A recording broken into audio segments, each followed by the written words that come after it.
Assalamualaikum warahmatullahi wabarakatuh. Pada video kali ini kita akan membahas kisah wali Allah yang tercatat sebagai penghuni neraka di Lauhul Mahfuz. Dikisahkan ada seorang wali Allah yang sangat memperhatikan ibadahnya. Namanya adalah Syekh Abdul Aziz Ad-Dabbagh, yang dikenal juga sebagai seorang sufi dan ulama. Suatu ketika, malaikat melihat namanya tercatat sebagai penghuni neraka di Lauhul Mahfuz. Lantas, malaikat tersebut memberitahukan pada Syekh Abdul Aziz, "Wahai Abdul Aziz, untuk apa engkau ibadah sampai segitunya? Sedangkan aku melihat namamu di lembaran Lauhul Mahfuz.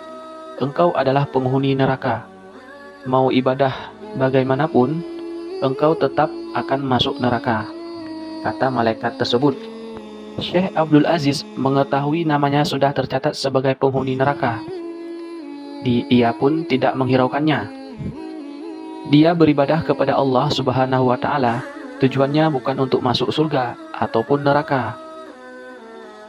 Lalu Syekh Abdul Aziz menjawab, "Wahai malaikat, surga dan neraka bukan urusanku. Aku diciptakan oleh Allah Subhanahu wa Ta'ala untuk beribadah kepada Allah. Sebagaimana Allah berfirman, 'Tidaklah aku ciptakan jin dan manusia kecuali hanya untuk beribadah kepadaku. Mau aku masuk surga atau neraka, itu haknya Allah Subhanahu wa Ta'ala.'" Malaikat kembali ke Lauhul Mahfuz, dan nama wali Allah itu sudah diubah oleh Allah Subhanahu wa Ta'ala sebagai penghuni surga. Kemudian malaikat memberitahukan kabar baik itu kepada Syekh Abdul Aziz. Meski sudah berganti menjadi penghuni surga di Lauhul Mahfuz, Syekh Abdul Aziz tetap akan terus beribadah kepada Allah Subhanahu wa Ta'ala.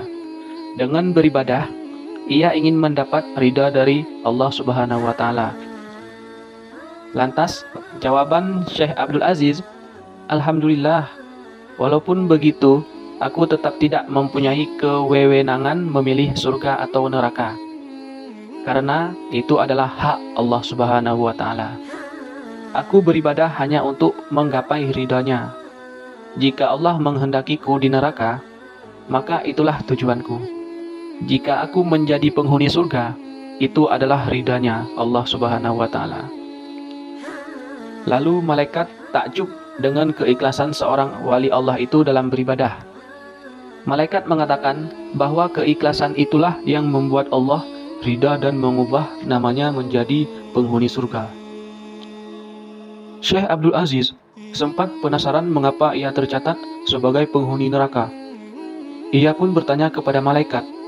Malaikat mengatakan bahwa penyebab ia akan dimasukkan ke neraka karena saat berusia 15 tahun pernah pura-pura tidur ketika ibunya akan menyuruh membeli sesuatu. Sang ibu akhirnya tak jadi menyuruhnya pergi ke pasar karena merasa kasihan melihat anaknya yang sedang tidur. "Sebab engkau bohongi ibumu, Allah Subhanahu wa Ta'ala murka dan menjadikanmu ataupun menjadikan namamu sebagai penghuni neraka," itu kata malaikat. Mendengar hal tersebut, Syekh Abdul Aziz beristighfar dan memohon ampunan kepada Allah Subhanahu wa Ta'ala. Setelah kejadian itu, ia tidak berceramah kecuali membahas pentingnya berbakti kepada kedua orang tua. Jadi, di dalam kisah ini, ada dua pelajaran penting dari kisah Syekh Abdul Aziz ini. Pertama, adalah soal keikhlasan beribadah kepada Allah Subhanahu wa Ta'ala. Dan kedua, tentang pentingnya kita berbakti kepada orang tua.